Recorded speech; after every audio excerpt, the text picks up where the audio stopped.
न्योली नाद सुभान गति ये लड़े भुअंग हमेश।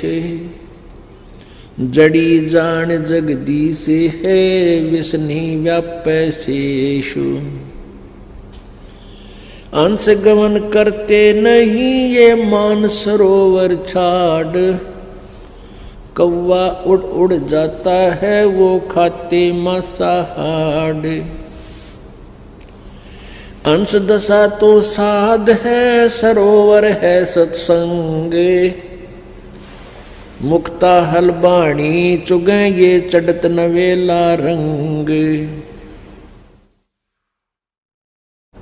अब इन 4 पंक्तियों में 3 पंक्तियों में कैसा कमाल किया है।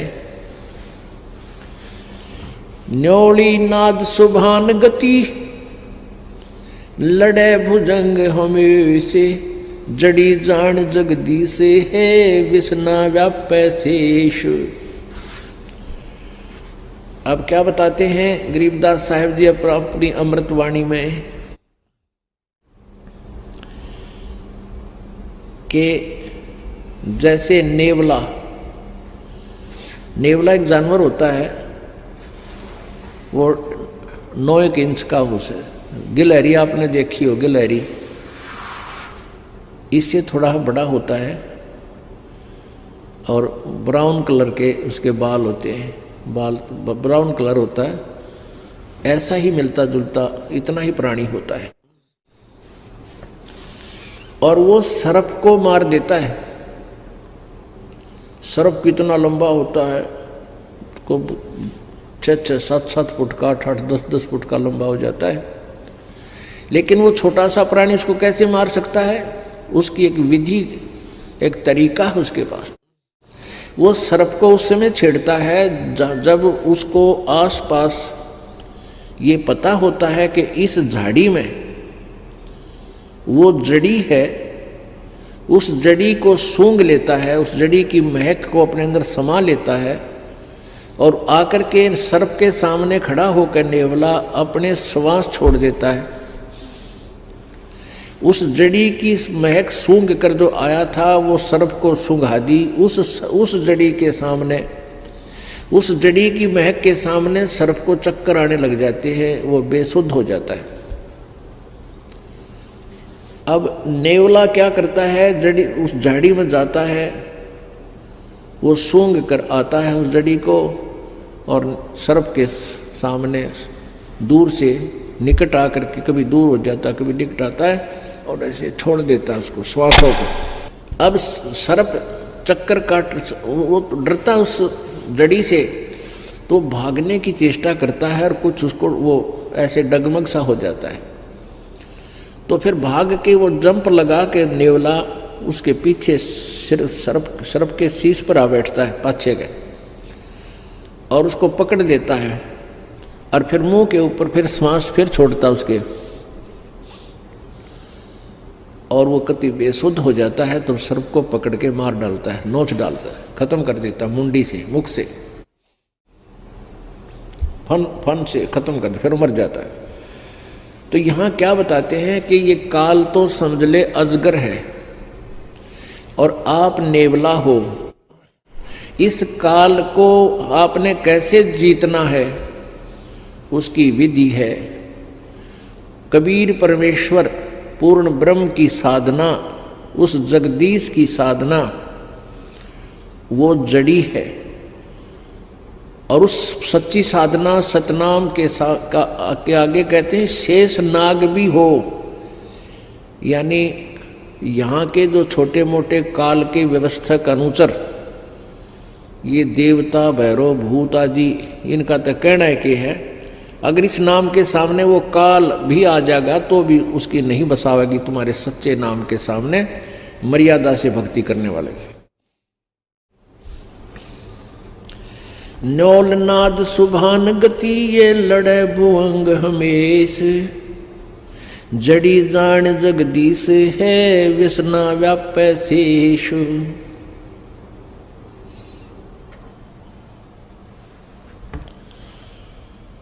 और फिर क्या उदाहरण दिया है, अंश गवन करते नहीं ये मान सरोवर छाड़े, कौवे उड़ उड़ जाते हैं ये खाते मांसाहारे। अंश दशा तो साध है सरोवर है सत्संग, मुक्ता हलबाणी चुगे फिर चढ़े नवेला रंग। हंस जो होते हैं, संत मते में हंस किसे कहते हैं? हंस वो भक्त है जिसने दूध और पानी छान लिया, यानी सत्य असत्य का जिसने निर्णय कर लिया। बीड़ी शराब मांस तंबाकू चोरी ठगी जारी बकवादों से परहेज कर लिया। एक हंस पक्षी होता है, आपने बुगला बहुत देखे होंगे, बुगले जो तालाबों के आसपास रहते हैं और वहाँ मछलियाँ खाते हैं, मछली उनने कुछ भी पा जा, गोगे पा जा, वो कीड़े मोकड़े वारन जैसे शंख जैसे उसके अंदर मांस सा होता जीव, उसको खा जा। कौवे भी ऐसे खाते हैं, कौवे भी मांस खाते हैं, कोई मछली ठहगी उसने छोड़ा नहीं है, ऐसे कीड़े मकोड़े खाते हैं। तो कहने का भाव ये है कि जो हंस होता है, हंस पक्षी, वो उस मान सरोवर को जहाँ पर मोती होते हैं वो मोती खाता है, और बुगले जैसा होता है, अन्य पक्षियों जैसा ही प्राणी है, लेकिन वो मच्छी नहीं खाता, घोगे नहीं खाता, कीड़े मकोड़े नहीं खाता, वह केवल मोती खाता है। और एक गुण है उस हंस पक्षी के अंदर, वो अगर आप उसने 1 गिलास दूध में 1 गिलास पानी डाल दो और वो दूध पी लेगा, पानी उसी पात्र में शेष छोड़ देता है। मालिक ने ऐसी कृपा, ऐसी कोई उसके अंदर गुण दिया है कि दूध और पानी को अलग कर लेता है, जल को छोड़ देता है, दूध को पी जाता है। तो पुण्यात्मा हंस उसी को कहा है जो कोई बुराई नहीं करते, चोरी ठगी नहीं करते, चोरी जारी नहीं करते, किसी की आत्मा नहीं दुखाते, बीड़ी शराब मांस तंबाकू नहीं प्रयोग करते हैं। और भाई जिन्होंने दूध और पानी छान लिया कि किस भगवान की भक्ति से कितना लाभ है, और यहाँ काल के लोक में हम कितने दुखी हैं। हम स्वर्ग महास्वर्ग में भी चले गए तो भी मृत्यु होगी, जन्म मृत्यु का रोग नहीं कट सकता। तो उनको हंस कहते हैं। कहते हंस गवन करते नहीं मान सरोवर छाड़े, और कौवे उड़ उड़ जाते हैं वो खावे मांसाहारे। हंस दशा तो साध है और सरोवर है सत्संगे, मुक्ता हलबाणी चुगे फिर चढ़े नवेला रंगे। जो हंस होते हैं, अच्छी आत्मा होती है, वो सत्संग छोड़कर नहीं जाते। ये सत्संग तो समझो एक तालाब है, सरोवर है, और आप जी हंस हैं। साध सोए जो सीधा चले, सब बुराइयों को छोड़ दे, भगवान की भक्ति करे, परमात्मा में ध्यान रखे, वो साध होता है। परमात्मा बार बार कहते हैं, कहे कबीर सुनो भाई साधो, यानी हम तो साधु समझा करते हुए डले ढोवे, कान पड़वारे, दाढ़ी बढ़वारे, जंगल में धक्के खावे, वो साध नहीं है। साध तो वे जो सही भक्ति करे, सत्य भक्ति करे, बुराइयों तो बचकर है, वही मनुष्य साध है। तो क्या कहते हैं, हंस दशा तो साध है। आप जी तो हंस हैं, और सरोवर है सत्संग, और यहाँ ये परमात्मा के मोक्ष मार्ग रूपी मोती आप चुग रहे हो, ग्रहण कर रहे हो, और चढ़े नवेला रंग। जितना ज्ञान सुनोगे उतनी आस्था मालिक में और उमंग बढ़ेगी।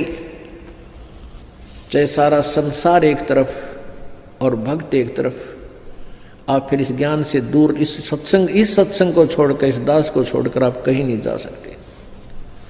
और जो यहां से छोड़कर जाते हैं उनके बारे में कहा है वो तो कौवे उड़ उड़ जाते हैं, जो खाते मांसाहार, जिन पर बुराई नहीं छूटती, लालच लोभ नहीं छूटता, वो जाया करें, वो कौवे हैं, वो हंस नहीं बने। हंस गवन करते नहीं मान सरोवर छाड़े, हंस नहीं जाया करते मान सरोवर ने छोड़कर जहाँ ऐसी मोती मिलते हैं। ये कौवे उड़ उड़ जाते हैं, वो खाते मांसाहार। हंस दशा तो संत साध है, ये सरोवर है सत्संगे। मुक्ता हलवाणी चुगे फिर चढ़े नवेला रंगे। आगे क्या बताया अमृतवाणी में, दरस परस नहीं अंतरा, दरस परस नहीं अंतरा, रोमी वस्त्र बीच, पारस लोहा एक डग, ये पलटे नहीं अबीच। अपने आत्मा कितनी, देखो वेदों और गीता को समझना बहुत आसान है। ये परमेश्वर का जो सूक्ष्म वेद है, परमेश्वर कबीर जी की महिमा से की वाणी, गरीबदास साहेब जी को परमात्मा ने अपना ज्ञान दिया। कबीर जी ने, गरीबदास जी भी कहते हैं कि मेरा ज्ञान योग दिया खोल। कबीर परमेश्वर जी ने मेरा ज्ञान रूपी योग खोल दिया, अर्थात मुझे वो अपना ज्ञान मेरे में फीड कर दिया। अब उस ज्ञान के आधार से क्या बता रहे हैं गरीबदास साहिब जी ने, दरस परस नहीं अंतरा, अरुमी बस्तर बीच, पारस लोहा एक कडेगे पलटे नहीं अभीच। अब हंस और कौवे क्यों बन गए? हंस तो ज्ञान को समझकर समर्पित हो गए, वो तो बन गए हंस। और जिन्होंने मन दिया नहीं, सत्संग में आते रहे, बड़ी अच्छे श्रद्धालु दिखते रहे, लेकिन आस्था बनी नहीं, परमात्मा से, गुरुदेव से उनका मेल नहीं बना। मेल का अर्थ ये नहीं होता कि आप आते हो, सेवा भी करते हो, साथ भी रहते हो, सत्संग भी सुनते हो, लेकिन अंदर से जगह, अंदर से कनेक्शन नहीं बना, अंदर से कसक नहीं बनी, तो कहते हैं उनमें परिवर्तन हो को ना। जैसे एक लोहा, एक पारस नाम का पत्थर होता है, पारस, एक पारस पत्थर है, पत्थर जैसा होता है सिंपल, और उसको पहचानना सबके बस की बात नहीं, जैसे लाल को पहचानना। तो उस पारस का एक टुकड़ा पत्थर हो 1 किलो का, और उसको चाहे 100 टन लोहे का घिसा दे, एक स्थान पर टच कर दे उसको अच्छी तरह उनका कति मेल हो जा, और फिर देखे, कहते उस पूरे के पूरे उस मांस को, मंडल को, उस एक सरिये का ला दिया, सरिये को गार्डर का ला दिया, गार्डर को पूरे गार्डर के गार्डर को, थाम को सोना बना देता है। लेकिन कहते हैं परमात्मा लिखा पारस लोहा, दरस परस नहीं अंतरा, अरुमी वस्त्र बीच।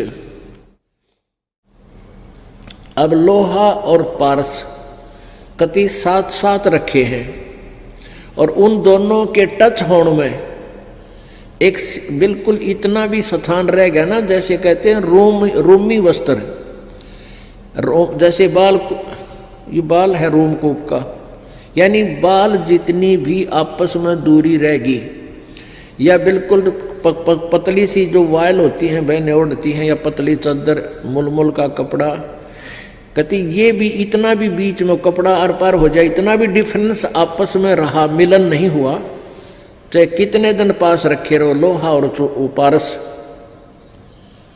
उसमें परिवर्तन नहीं हो सकता।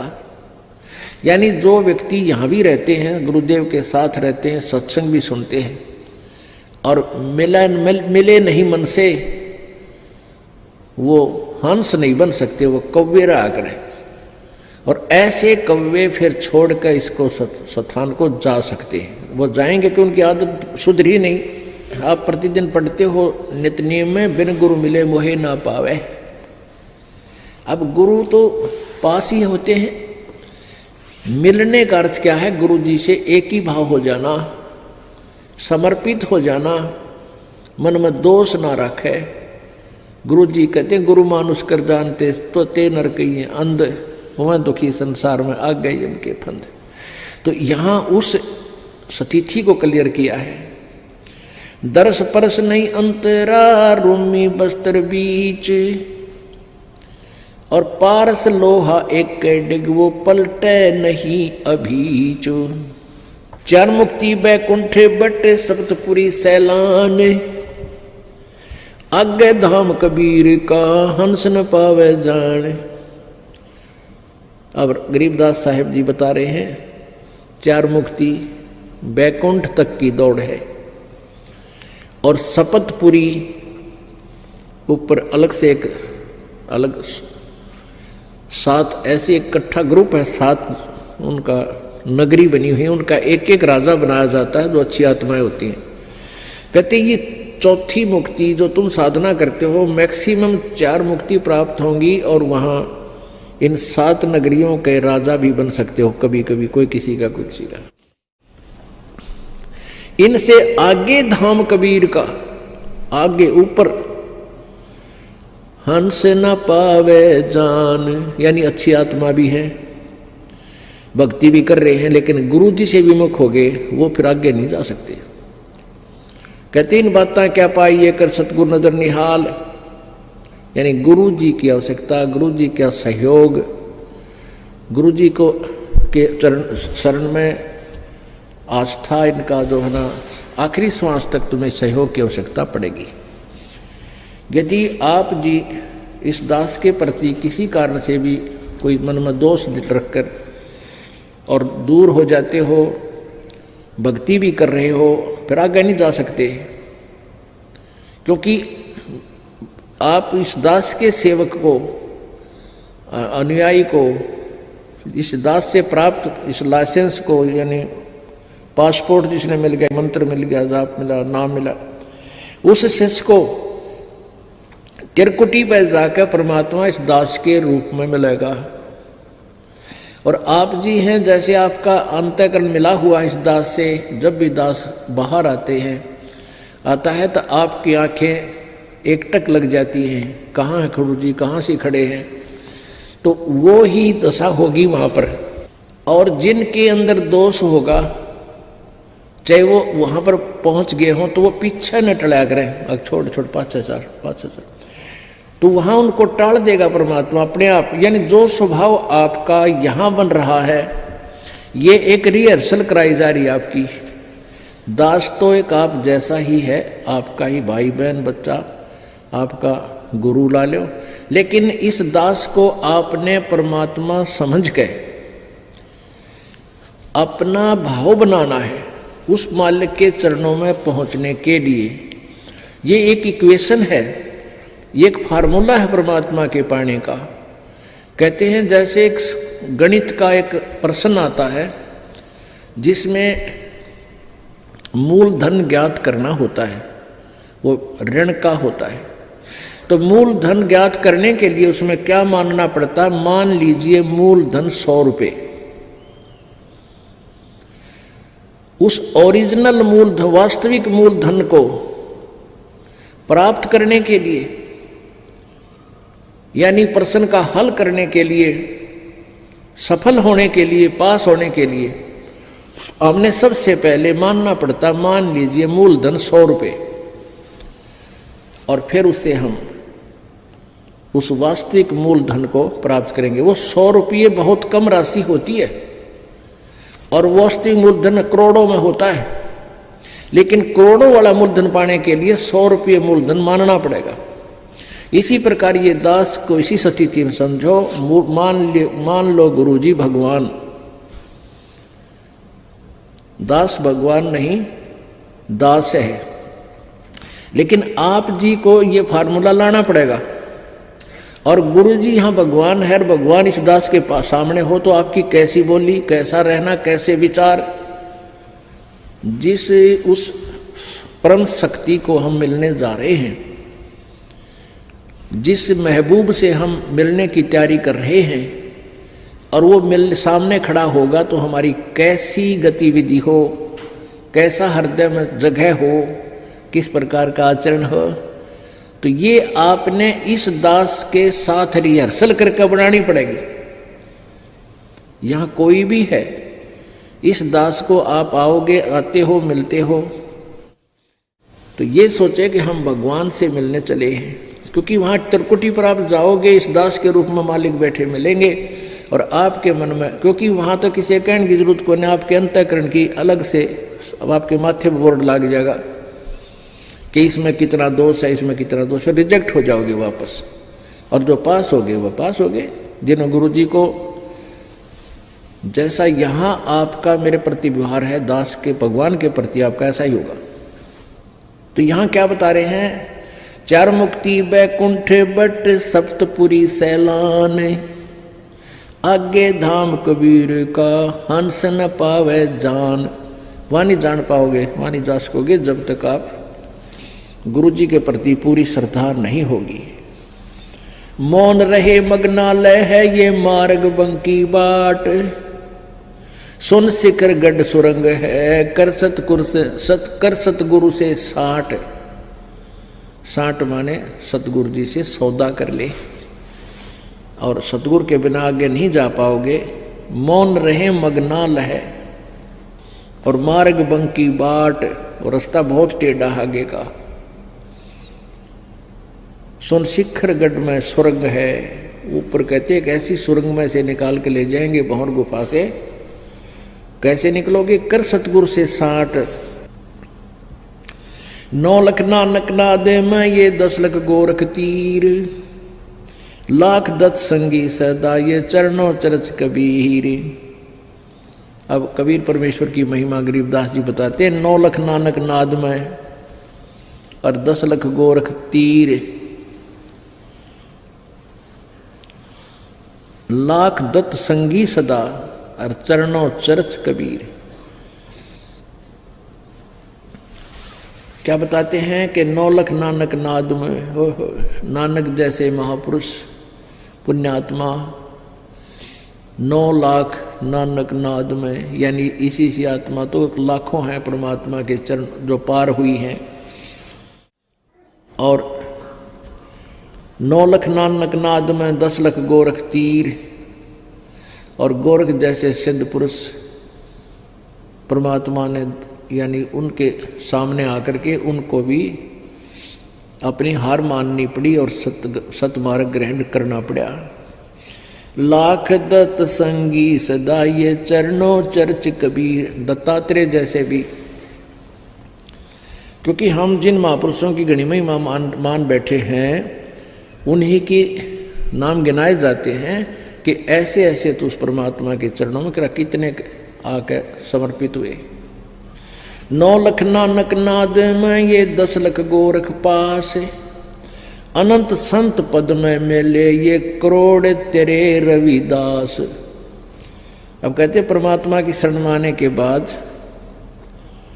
अनंत संत भक्त आत्मा सतलोक प्राप्त करिए, बहुत गुणे असंख्य, और करोड़ों रविदास जैसी पुण्य आत्मा भी करोड़ों पार हो। इस उस तरह यानी जिस क्रिया में, जैसे रविदास जी कबीर जी के साथ बहुत निकट रहते थे, उनको पहचान चुके थे, कहते इसे संत भगत भी बहुत कबीर जी के हुए हैं और वो इस तरह भी पार हुए हैं। गोरख जैसे आकर वाद विवाद किया उन्होंने, फिर ज्ञान ग्रहण किया, इसे भी बहुत हैं जो परमात्मा के चरणों में लगे हैं। नानक जी जैसे भी को पार किया, जैसे बेई नदी से ले गए उनके ऊपर शरीर को, आत्मा को सतलोक दिखा, सचखंड दिखा के छोड़ा, फिर भगवान को पहचाना। कहते ऐसे ऐसे इस तरीके से भी हमने बहुत से पार किए हैं। रामानंद से लक्ष्य गुरु ये तारे सिसके भाई, और चेलों की गिनती नहीं जो पद में रहे समाये। कहते रामानंद से लक्ष्य गुरु, अब रामानंद जैसी आत्मा भी कहते हैं उनका शिष्य बने भगवान, उनको इस तरीके से पार कर दिया। और चेल्या की तो गिनती नहीं जो सीधे नाम लेकर पार हो गए, जो मालिक के पद में रहे समाये, यानी सतलोक में भेज दिए। बोलो सतगुरुदेव।